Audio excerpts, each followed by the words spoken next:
Dystonia या मरोड़ उठना ऐसी बीमारी है जिसके अंदर शरीर के अलग अलग भाग में, जैसे आपने कंपन में देखा, इसी तरीके से गर्दन में, बैक में, या पूरी पूरी शरीर में मरोड़ उठ सकती है, और इसकी वजह से परेशानी, कोई भी दैनिक कार्य में परेशानी बढ़ सकती है। अब आप इसमें देखेंगे cervical dystonia, writers cramp, hemifacial spasm, ये सारी जो बीमारियां इसी श्रेणी में आती है। ये आप इस वीडियो द्वारा अच्छे से समझ सकते हैं। ये मरीज को, जैसे कि आप देख रहे हैं, गर्दन पीछे मरोड़ उठ रहा है, बाईं तरफ का कंधा जो है वो ऊपर की तरफ उठ रहा है, और इस वजह से इनको बोलने में भी दिक्कत हो रही है।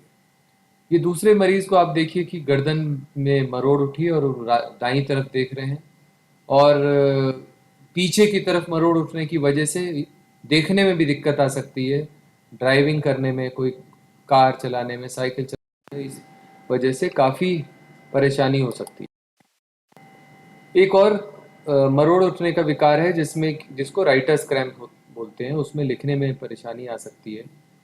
खासकर आप देखें तो विद्यार्थी जो इस बीमारी से ग्रसित हैं, उनको लिखने में मरोड़ उठने की वजह से उनका जो परीक्षा में वो समय पे अपना पेपर कंप्लीट नहीं कर पाते, और उसकी वजह से उनको कई बार परीक्षा में दिक्कत आ सकती है।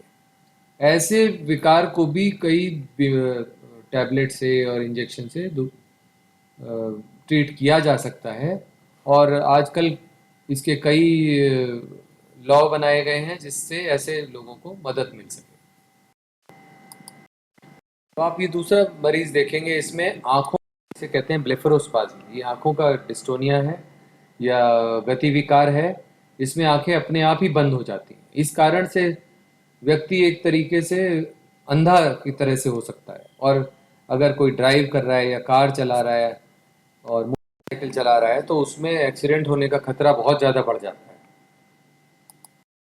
इसमें एक और विकार है जिसे हेमीफेशियल स्पाज्म कहते हैं। उसमें चेहरे के बाईं तरफ या दाईं रह रह के इस तरह के कॉन्ट्रैक्शन, या जिसे कह सकते हैं कि झटके से आ सकते हैं, और कई बार इसकी वजह से देखने में का जो पर्सनैलिटी है, चेहरा है, वो अच्छा नहीं दिखता।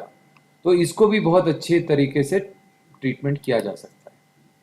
अब आप इसको देखेंगे, एक बच्चा है जिसका कि मरोड़ की विकार, और उसमें पूरी तरह से शरीर का स्पाइन वाला पार्ट, पैरों में, गर्दन में कई तरह के मरोड़ उठ रहे हैं, जिसकी वजह से उसको कोई भी कार्य करने में सक्षम नहीं है।